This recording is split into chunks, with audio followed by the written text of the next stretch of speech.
To all my marketers out there, you're probably spread real thin right now. I'm sure you need some help between creating content, launching campaigns, generating leads, scoring leads, nurturing leads, and a lot more stuff with leads. You barely have a moment to breathe, let alone do your best marketing. But that's where HubSpot and Breeze, its new built-in AI, come in. When you combine the power of Marketing Hub and Content Hub, you can have your best quarter, every single time. With tools that instantly remix your content, lead scoring to shine a light on potential customers, and AI-curated analytics suite for reports and KPIs. And that's all alongside co-pilots and agents to automate all of your tasks, making your life easier, getting you the results faster, and better connecting you to all your data all in one place. Doesn't that sound nice? So stop spreading yourself so thin and start making major moves with HubSpot. You can visit HubSpot.com/marketers to learn more.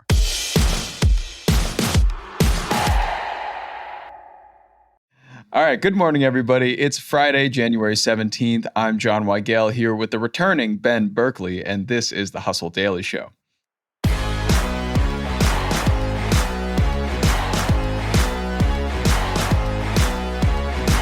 We've heard before that younger Americans are pretty lonely. We also now know from a study at Pew Research Center that they're significantly less optimistic than older generations as well. So how did Gen Z get so lonely? What is there to be done about the lack of in-person social connection? And should we blame social media 80% or 100% of the time? We'll get into all that, but first, let's give you the news in business and tech. To start us off today, remember that Bezos-backed rocket that stalled its launch earlier this week? Well, Blue Origin's New Glenn rocket successfully launched into orbit from Cape Canaveral early Thursday morning. We love a good rocket launch, Ben. Yeah, I mean, this is a monumental moment for this company, and congrats to the team for doing it. But John, just without looking it up, how old do you think Blue Origin is? Oh, how old do I think it is? I'm probably going to say it is 3 years old, but I know it's probably way older than that. Try 24. Wow. Okay. It's 24 years old for their first orbital launch. Well, let's play this game a little more. How old do you think SpaceX is? I'm going to go with 10. 22. It's 22 years old. 22. They've both been in the game for a while. Yeah, and that makes it kind of impossible not to compare the two, especially also because you have the rivalry of their very wealthy bosses. Yes. The comparison's never gone well for Blue Origin at all. And I think they know that so much as approach. Like, they resemble more of like the traditional aerospace company, and SpaceX is that like Silicon Valley, like break it and apologize later mentality. But I guess at least today the critics have to shut up. Yeah. So that's like a win for them. And I don't know how long-lived this victory is going to be. This New Glenn rocket can deliver payloads that are way larger than SpaceX's workhorse rocket, which is the Falcon 9. But it would be doubled up by Starship, SpaceX's new thing, if or when that becomes operational. But big day for Blue Origin. That's really exciting for them. Yeah. And next, speaking of some airfare, Spirit Airlines is back in the news this week, and it's still looking not so great for the budget darling of America. The company just cut 200 jobs as it continues its journey of cost-cutting measures after declaring Chapter 11 bankruptcy in November. From there, we go through more transportation news. The Department of Transportation is suing Southwest Airlines for illegally delaying certain flight routes between Chicago and Oakland and Baltimore and Cleveland. Southwest had 180 disruptions on those routes between April and August of 2022, making them, quote, chronically delayed. And Ben, I know this is the best day to have you because you are our chief Southwest correspondent. Can you tell me a little bit about this Southwest scenario and your thoughts on it? I mean, first off, why those cities? I don't know. I didn't go deep enough into this. I'm not personally suing Southwest, despite my grievances. That is the Department of Transportation. But I think one thing we should note here, in fairness, for Southwest part, they say this isn't a credible claim. They point out that their delays may exist, but they also have like the industry-leading figure in flights without cancellation. That people who wear nice suits will ultimately determine what's going on here. Me, as a non-suit wearing idiot, would just have to point out that we're once again in this bizarro world, because for decades, Southwest was beloved, and the wheels have just continued to fall off. Thankfully, not literally, but this last year is just negative headline after negative headline. Yeah. And I feel like it's worth paying attention to every single one of them, even as a business story, if only as a cautionary tale of like how quick and how fickle public sentiment can shift. Yeah, I would just like to see an airline getting good publicity for once, especially this week. Bad things coming out about Spirit, Southwest, Delta, limiting their lounge access going forward. It seems like a big problem this year so far. No doubt. From there, we shift over to tech. The long wait is over, kind of. Nintendo, in a very, very casual, over 2-minute teaser trailer today, finally unveiled their new console, the Nintendo Switch 2. Through this video, Nintendo announced the console will release this year, and more information will come on April 2nd, and that's pretty much all the information they gave. And finally, kids YouTube sensation Miss Rachel, a name you probably know if you've met a 2-year-old in the past 5 years, is cashing in big time on a Netflix deal for her program. Her estimated earnings are around $17.6 million a year, but with this new deal, that'll likely go way up. The first 4 episodes of that will drop later this month. Ben, what do you make of this child sensation being brought over to Netflix? Not a child herself. Yeah, I believe we should clarify that. But content appealing to children. You know, I think about when those surveys come out every year now where kids say their preferred career is influencer. And this is why. Yeah. Because she only really got started on her channel in 2019. She built this with her husband. You know, the scale they've achieved is like unreal. I think 400 million views per month, which only very slightly outpaces our own Hustle YouTube channel, which everyone should like and subscribe to. But they've created this empire, and it's kind of just like new American dream.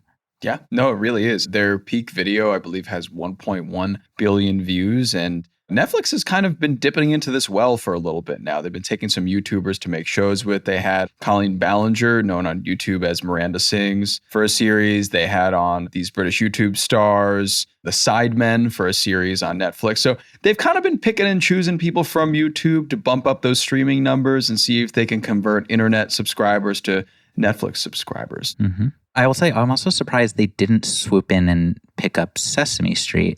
I know. I feel like they're getting closer to being the like unstoppable children's media powerhouse like they are in everything else. So maybe we're predicting the future and that will happen next time they're up for a new deal. Maybe they'll buy the Nickelodeon resort. Who knows? There we go.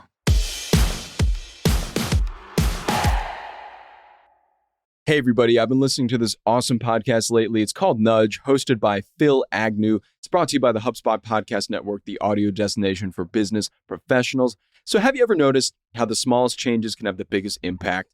On Nudge, you learn simple, evidence-based tips to help you kick bad habits, get that raise, and grow a business. Every bite-sized 20-minute show comes packed with practical advice from admired entrepreneurs and behavioral scientists alike. And Nudge is fast-paced, but still insightful with real-world examples that you can actually apply. Oh, and by the way, it's the UK's fastest-growing business podcast. I was listening to an episode recently that Phil, the host, had on Harvard professor Mike Norton, and Mike convinced Phil that he had to handwrite every single one of his emails before sending them to understand what he was really trying to talk about.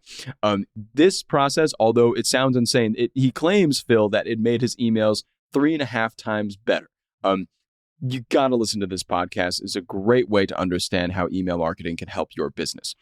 You can listen to Nudge wherever you get your podcasts.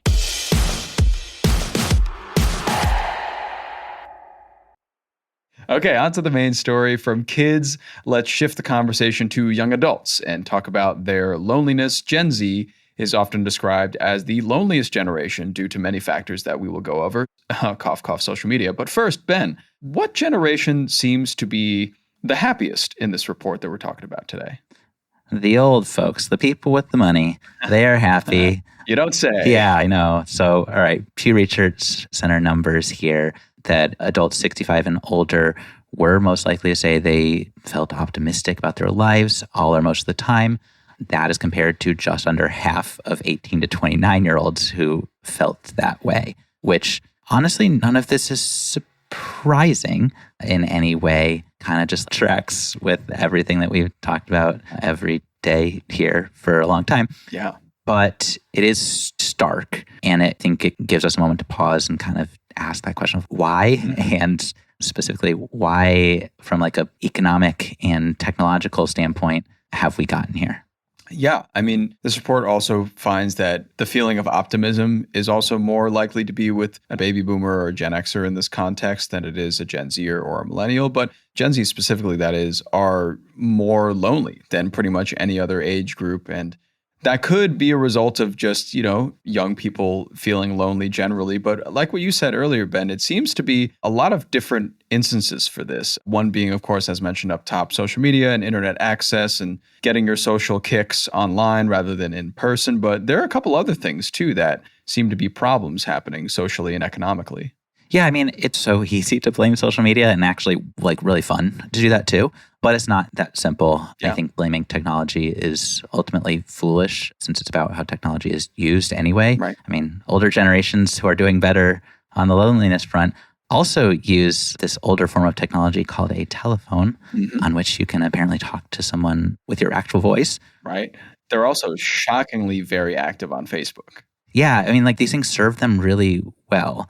And so I think you have to look at it's a nasty cocktail of factors. One that I think really sprung out to me because of what happened this week was Starbucks, which shifted their policy away from kind of open doors to this requirement where you have to make a purchase, use their space, is just this dissolution of the third space.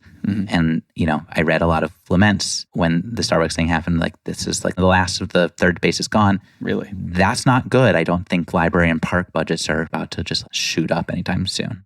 Yeah, this idea of having a third space in the United States is shrinking and shrinking and shrinking with that announcement from Starbucks. It's hard to imagine people, especially in the wintertime, in the East Coast, at least where I'm at, getting together in a park or anything like that. And also, I think there is, at the end of the day, also a desire since the pandemic started to not really go outside anymore and really not do these things and not meet people in person as well. So you could make arguments for a lot of things here about why this generation is feeling particularly down in the dumps. Yeah, there is this cultural shift just toward more isolationism. But I will note, I went to the mall twice this week. Which, twice? Wow. It's a record scratch moment. Couldn't get enough the first time. Okay, I live in LA. The air is a nightmare to breathe right now. Okay, yes. Nothing compared to the nightmare that many of my neighbors are going through. But it was really refreshing to see the mall was busy. It was families and groups of young friends all there. Of course, that illusion was kind of quickly shattered because there's the security guards acting like SEAL Team 6 trying to root out teens for harmless loitering infractions or something. But it shows that thirst is there. People were lining up for $10 bubble teas. They're that desperate for this. Wow. There just aren't a lot of spaces for that. I think as an aside, that also kind of shows that this deficit in third spaces may even offer a lot of business opportunities where you create really accessible mixed-use spaces and supply these safe and comfortable and inviting spaces and sell bubble teas, I guess, at a low price of $8 or something.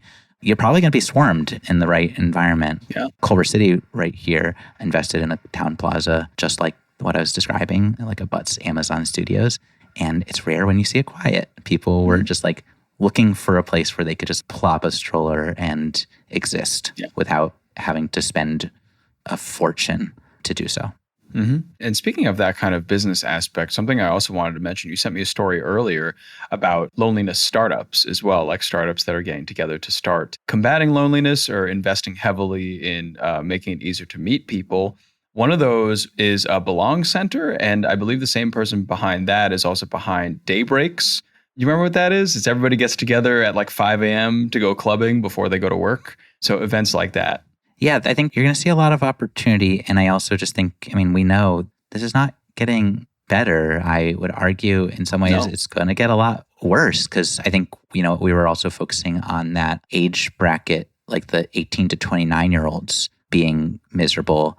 I feel it's not something I've seen pointed out anywhere that I was looking, but corporate culture, I think actually plays a big role in this because we're in this moment where layoffs are plentiful and employee retention sucks and people are really disillusioned at work, which we saw through the whole quiet quitting thing. When you're young and you're working your first jobs, those are the ripest grounds for friendships and connection and belonging. And those first jobs, if you're not getting that because you're not really staying long or you're not really engaging with the job or with the company, there's more trouble to be had there. Yeah, sure. And there have also been a ton of reports coming out about how getting an entry-level job right now is very difficult for a lot of young people. So a lot could lead to the disillusionment, not just, being on Instagram twice a day. Yeah, we love this nasty witch's brew of economics and technology making the world worse in some ways. We have to point it out when it happens. Like, innovation has consequences, and these are some of them. Yeah, exactly.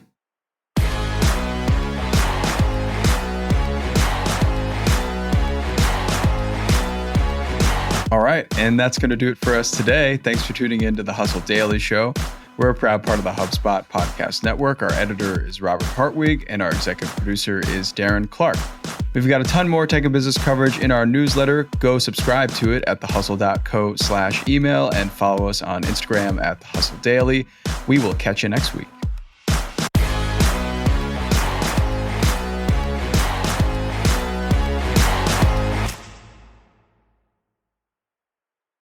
New year, new resolutions. And this year on the Best Idea Yet podcast, we're revealing the untold origin stories of the products you're obsessed with. And we promise you have never heard these before. Ever wonder how the iconic Reese's Peanut Butter Cup was invented? Because it was by accident. H.B. Reese, a former frog salesman, True story, stumbled upon the idea after accidentally burning a batch of peanuts. Classic. Proving that sometimes our best ideas arise from what seem like our biggest mistakes. And Jack, did you know there's a scientific explanation why humans crave that surprising combo of peanut butter and chocolate? I didn't, but it sounds delicious. It is delicious. So, if you're looking to get inspired and creative this year, tune in to the Best Idea Yet. You can find us on the Wondery app or wherever you get your podcasts. And if you're looking for more podcasts to help you start this year off right, check out New Year, New Mindset on the Wondery app. Who knows? Your next great idea could be an accident that you burned. This is Nick. And this is Jack. And we'll see you on the Best Idea Yet.